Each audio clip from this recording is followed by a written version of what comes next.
क्या हाल है भाइयों? ब्रो कोड का ध्यान दे रहे हो कि नहीं दे रहे हो?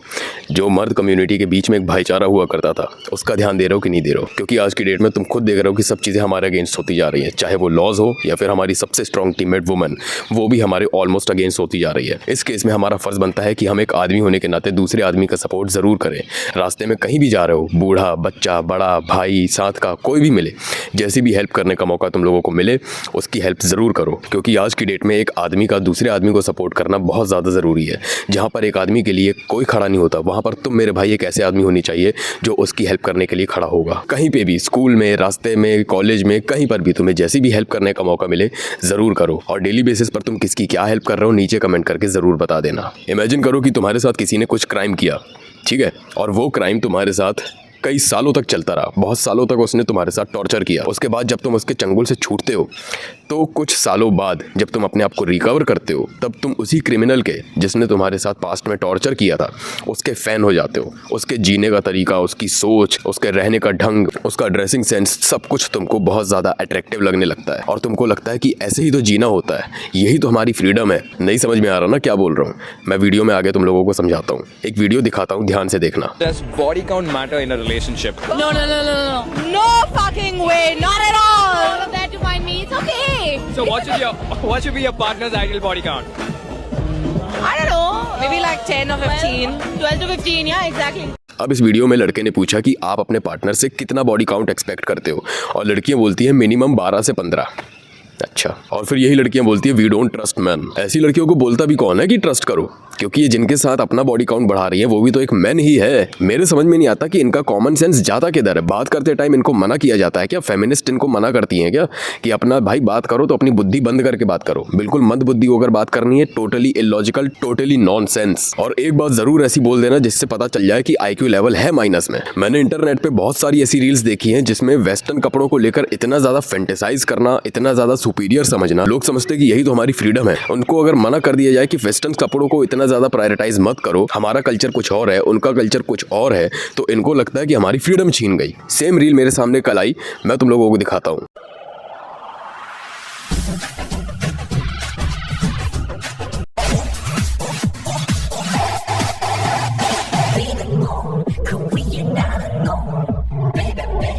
इस बंदे ने एक रील और बनाई थी, वो मुझे मिल नहीं रही थी, तो मैं एक्सप्लेन कर देता हूँ उसमें क्या किया था। इसने वो रील बनाई थी कि अपनी मदर का ये बेस्ट ट्रांसफॉर्मेशन दिखा रहा था। अब मुझे लगा कि शायद ये वेट लॉस करवाएगा और मतलब ट्रांसफॉर्मेशन दिखाएगा, लेकिन ट्रांसफॉर्मेशन के नाम पे 2 महीने वर्कआउट कराने के बाद ना कुछ वेट लॉस हुआ, ना कोई ट्रांसफॉर्मेशन। बस इसने ट्रांसफॉर्मेशन के नाम पे अपनी मदर को शॉर्ट वेस्टर्न क्लोथ्स पहना दिया और इंस्टाग्राम पे रील बना के डाल दी, ट्रांसफॉर्मेशन हो गया। और तुम इमेजिन भी नहीं कर सकते कि उस रील के कमेंट सेक्शन में लोग क्या क्या चीजें कमेंट कर रहे थे। और ऑब्वियसली वहां पर फेमिनिस्ट भी अवेलेबल थी जो इस चीज को डिफेंड कर रही थी कि तुम कौन होते हो जज करने वाले, तुम कौन होते हो बताने वाले कि हम क्या पहनेंगे। ठीक है, मैं बताता हूँ कौन होते हैं। मैंने शुरुआत में बोली थी ना कि मान लो अगर क्रिमिनल तुम्हारे साथ कुछ टॉर्चर वगैरह कर रहा है, बाद में तुम आज़ाद होने के बाद उसी के फैन बन जाते हो। वो चीज़ एक्सप्लेन करता हूँ मैं तुम लोगों को। ब्रिटिशर्स ने, अंग्रेजों ने हमारे साथ क्या किया था देश में आकर, कितने सालों तक हमारे ऊपर राज किया, हमारे देश में आके कब्जा किया, हमारी से गुलामी करवाई, हमारी बहन बेटियों का आर किया, ज़बरदस्ती उनसे अपना कल्चर फॉलो करवाने की कोशिश की, जूते साफ करवाए, तलवे चटवाए, पता नहीं क्या क्या नहीं किया, कुल मिलाकर राज किया। और उसके बाद आज़ाद होने के बाद हम क्या कर रहे हैं? उन्हीं का कल्चर फॉलो करने के लिए मरे जा रहे हैं। और अगर मना कर दिया जाए कि उनका कल्चर अलग है, हमारा कल्चर अलग है, कम से कम उनके कल्चर के चक्कर में अपने कल्चर को इन्फीरियर मत समझो, भूलते मत जाओ, तो इनको लगता है कि हमारी फ्रीडम छीन ली। आप कनेक्ट हुआ मैं क्या कह रहा था? कि किसी ने हमारे ऊपर राज किया, गुलामी करवाई, टॉर्चर किया, सब कुछ किया। और आज की डेट में जब हम इंडिपेंडेंट हो गए हैं, तो हमारे लिए इंडिपेंडेंस की डेफिनेशन क्या बन गई है? वेस्टर्न कल्चर को फॉलो करना, मॉडर्निटी। तुम्हारा पूरा करियर और हमारी बस एक क्लीवेज की पिक।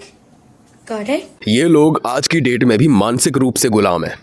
ये फिजिकल रूप से तो आज़ाद हो गए, लेकिन मानसिक रूप से जो इनकी गुलामी आज तक चल रही है ना अंग्रेज़ों की, वो उसको कौन सुधारेगा? मुझे देखकर शर्म आती है भाई। और तुम लोग भी सोच कर देखो, थोड़ा सा इमेजिन करके देखो, शर्म खाने वाली बात है कि नहीं है?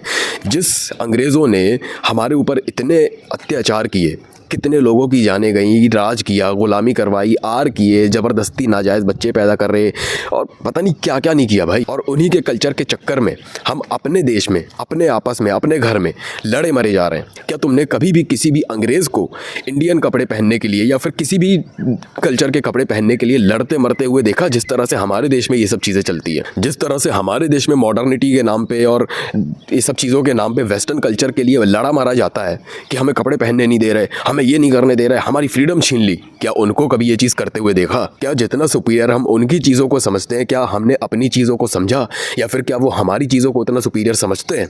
कभी इस बारे में सोच कर देखना तो तुमको समझ में आएगा कि क्या चल रहा है, क्या दिमाग में भर दिया गया तुम्हारे। जापान में जाओगे ना तो जापान में तुम लोगों को पता चलेगा कि इंग्लिश लैंग्वेज को उतनी ज़्यादा प्रायोरिटी नहीं देते हैं। ऐसा नहीं है कि वहाँ पर यूज़ नहीं होती होगी, लेकिन प्रायोरिटी नहीं देते जितनी हमारे यहाँ पर देते हैं। कोई इंग्लिश बोलता है तो पढ़ा लिखा है, जो इंग्लिश नहीं बोलता वो अनपढ़ है, गवार है। देखो यहाँ पर किसी कल्चर को फॉलो करने या ना करने की बात नहीं है, यहाँ पर है प्रायोरिटी देने की बात। जहाँ पर बात आ जाए हमारे देश की चीज़ों को प्रायोरिटी देने की ना, वहाँ पर हमारा माइंडसेट ये होना चाहिए कि ठीक है, बहुत प्राउड के साथ उस चीज़ को छोड़ा जाए कि ठीक है, रख अपने पास, चल तू निकल यहाँ से। हमारे लिए हमारा देश और हमारा कल्चर पहले मैटर करता है, ना कि वो चीज़ होनी चाहिए जैसा टिकटॉक बैन होने के टाइम पे हुआ था। टिकटॉक बैन हो गया था तो हमारे देश में लड़के भाई, लड़के लड़कियाँ सब जो टिकटॉकर थे साले एक नंबर के, मरे जा रहे थे कि टिकटॉक बैन हो गया, ये हो गया वो। भाई क्या बोलूँ मैं, कभी अपनी देश की चीज़ों के लिए इतना इमोशनल हुए हो? कभी अपने देश में चीज़ें बनाने के लिए कभी इतना ज़्यादा एग्रेसिव हुए हो? कभी सोचा कि हमारे देश में भी सोशल मीडिया प्लेटफॉर्म्स होने चाहिए? कभी सोचा कि हमारे देश में भी यूट्यूब जैसा प्लेटफॉर्म होना चाहिए? हम उनके प्लेटफॉर्म्स को क्यों यूज़ करते हैं? मैं सच बता रहा हूँ भाई, मेरी मजबूरी है कि मैं यूट्यूब के ऊपर वीडियोज़ बना रहा हूँ, वरना अगर मेरी मजबूरी नहीं होती और हमारे देश के पास इतना बड़ा यूट्यूब जैसा प्लेटफॉर्म होता ना, तो मैं उसके ऊपर वीडियोज़ बनाता। और भाई मैं तुम लोगों से ये चीज़ बोलना चाहता हूँ, जो AI का नॉलेज रखता है, कोई भी वीडियो अगर देख रहा है, एल्गोरिदम कैसे बनाया जाता है और यूट्यूब जैसा प्लेटफॉर्म कैसे बनाया जा सकता है, अगर ये चीज़ का नॉलेज तुम्हें है ना तो भाई स्टेप लो। हमें ज़रूरत है अपनी चीज़ों की। तुम चाइना में जाओगे तो उनके खुद के सोशल मीडिया प्लेटफॉर्म्स हैं, हमारे पास सोशल मीडिया प्लेटफॉर्म्स नहीं है। एक सोनू सूद जी ने अभी लॉन्च किया एक्सप्लर्जर करके, लेकिन उसमें उनको उतना ज़्यादा ट्रैफिक नहीं मिल रहा क्योंकि हमारे देश में भाई लोग यूज़ ही नहीं करते हैं, अपनी चीज़ों को प्रायोरिटी ही नहीं देते हैं। और यही चीज़ हमारे देश के डेवलपमेंट को रोक रही है। हमारे देश में लग्जरी ब्रांड्स और इन सब चीज़ों की कमी क्यों है? क्योंकि हमारे देश में अपनी चीज़ें खरीदने में उनको उतनी ज़्यादा प्रायोरिटी देते ही नहीं है लोग। आप लोगों को याद होगा एक टाइम था जब हमारे देश में हाइक मैसेंजर हुआ करता था। व्हाट्सएप और फेसबुक का मार्केट ख़राब करके रखा हुआ था उसने, लेकिन फिर हुआ ऐसा, अपडेट्स वगैरह नहीं मिले और चीज़ों पे ध्यान नहीं दिया उन लोगों ने, तो वो हाइक मैसेंजर फिर रेस से आउट हो गया। लेकिन तुम सोच कर देखो, जब एक टाइम पे हमने हाइक मैसेंजर बनाकर इतना ज़्यादा कंपटीशन क्रिएट किया था, तो क्या हम आज की डेट में ये चीज़ नहीं कर सकते? यहाँ पर हमारा फ़र्ज़ बनता है भाई कि हम अपनी चीज़ों को प्रायोरिटी दें। मैं वो नहीं कह रहा हूँ कि दूसरों की चीज़ों को यूज़ मत करो, बात है केवल प्रायोरिटी देने की। पहले हमारी चीज़ें आनी चाहिए, बाद में दूसरे की। वो लोग पता क्या करते हैं, हमारी इंडियन क्लोथ्स को पहनते तक नहीं है भाई, या पहनते भी है कभी कभार ना, तो यूं ही पहन लिया, चलो ठीक है, बाकी टाइम वो अपने ही कल्चर को फॉलो करते हैं। लेकिन हमारे देश में क्या होता है, हम स्पेशल मौक़ों पे उनके कपड़े पहनते हैं और छोटे मोटे मौक़ों पे हमारे खुद के कपड़े याद आते हैं। भाई मानसिक गुलामी करना बंद करो। अपनी कितनी सेल्फ रिस्पेक्ट को तुम दाव पे लगाओगे यार? कितनी सेल्फ रिस्पेक्ट को दाव पे लगाओगे? ना वो हमारी रिस्पेक्ट करते हैं, ना वो हमारे भगवानों की रिस्पेक्ट करते हैं, पजीत पजीत बोलते रहते हैं। तो हम कौन होते हैं कि उनके कल्चर के चक्कर में आपस में फूट पैदा करें? हमें कौन सा कीड़ा काट रहा है भाई कि उनकी चीज़ों को हम इतना ज़्यादा प्रायोरिटाइज करें, उनकी चीज़ों को इतना ज़्यादा सुपीरियर समझें और अपनी चीज़ों को भूल जाएं? मैंने पिछली भी वीडियोस में कुछ बताया हुआ है कि हमारा कल्चर और है, उनका कल्चर और है। उनका ट्रेडिशनल वेयर वही है जो आज तक वो पहन रहे हैं। हमारा ट्रेडिशनल वेयर वो था जो पहले लड़कियां लड़के पहना करते थे, कुर्ते पजामे और साड़ियाँ, सलवार सूट, इतने सारे ट्रेडिशनल वेयर हमारे देश में मौजूद है ना कि एक अगर सिंपल सी साड़ी पहनकर लड़की खड़ी होगी ना और उसके सामने कितना भी वेस्टर्न क्लोथ के साथ लड़की खड़ी होगी, तुम दोनों में से कंपेयर कर लेना कि कौन सबसे ज़्यादा सुंदर लग रही होगी। तो फ़र्क वहाँ पर है मेरे भाई। यहाँ पर कपड़ों से जज नहीं किया जा रहा है, यहाँ पर बताया जा रहा है कि किन चीज़ों को देखकर हम बड़े हुए हैं। हमने अपने ट्रेडिशनल वेयर में हमेशा साड़ियाँ, सलवार सूट और बंगाली साड़ीज़ जो होती है, ये ट्रेडिशनल वेयर देखा है, फुलकारी वगैरह, और उनके ट्रेडिशनल वेयर में वो वही देखे हैं जो आज तक वो पहनते आ रहे हैं। तो उनका ट्रेडिशनल वेयर, उनका कल्चर अलग है, हमारा ट्रेडिशनल वेयर और हमारा कल्चर अलग है। हमें अपने कल्चर को भूलना नहीं है उनके कल्चर के चक्कर में। हमें सबसे पहले अपनी चीज़ों को प्रायोरिटी देनी है। यूथ में से जब तक हम अपनी चीज़ों को प्रायोरिटी नहीं देंगे, चीज़ें क्रिएट नहीं करेंगे ना, हमारे देश का डेवलपमेंट रुका रहेगा भाई।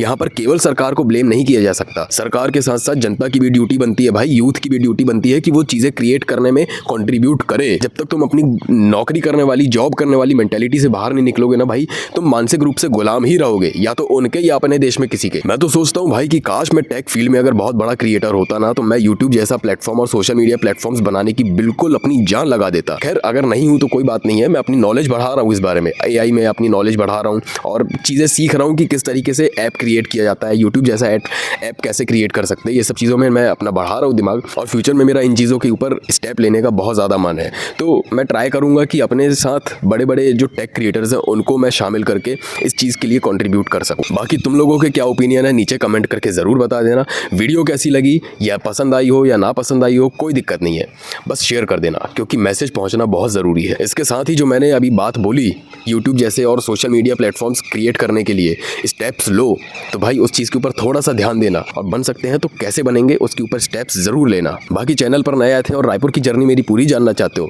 तो प्लीज़ चैनल को सब्सक्राइब कर दो और 50,000 सब्सक्राइबर्स तक जल्दी से जल्दी पहुंचा दो, क्योंकि इतनी ज़्यादा मोटिवेटिंग और इतनी ज़्यादा इंस्पायरिंग स्टोरी है कि आप बिलीव नहीं करोगे कि मैंने क्या क्या चीज़ें फेस की है। इसीलिए फटाफट सब्सक्राइब करो, 50,000 सब्सक्राइबर्स तक पहुंचा दो। इसके साथ ही अगर तुम मुझसे 1-on-1 कोचिंग कॉल में बात करना चाहते हो तो लिंक नीचे डिस्क्रिप्शन में है, चेक कर लेना। और अगर तुमने मुझे अभी तक इंस्टाग्राम पर फॉलो नहीं किया है तो जाओ फॉलो करो, ऐसा ही बढ़िया बढ़िया कंटेंट मैं वहाँ पर भी डालता रहता हूँ। मैं मिलूंगा आपको नेक्स्ट वीडियो में, टिल देन मचाते रहो। कैमरा ऑन, पूरा खेल है रॉ, जो सोच भी ना सके वो करता हूँ मैं नाउ, रात दिन ग्राइंड, हाथों में माइक, मेरी कहानी लिखी जैसे छोटी कोई फाइट। हेडर्स को जवाब नहीं बस मेरा काम बोले, मैं जंगल का शेर तू छुपा के रखे डोले। ये रोड मेरी है, ये गेम भी मेरा, तू नाम याद रख, मैं आया हूँ जीतने। माँ बोली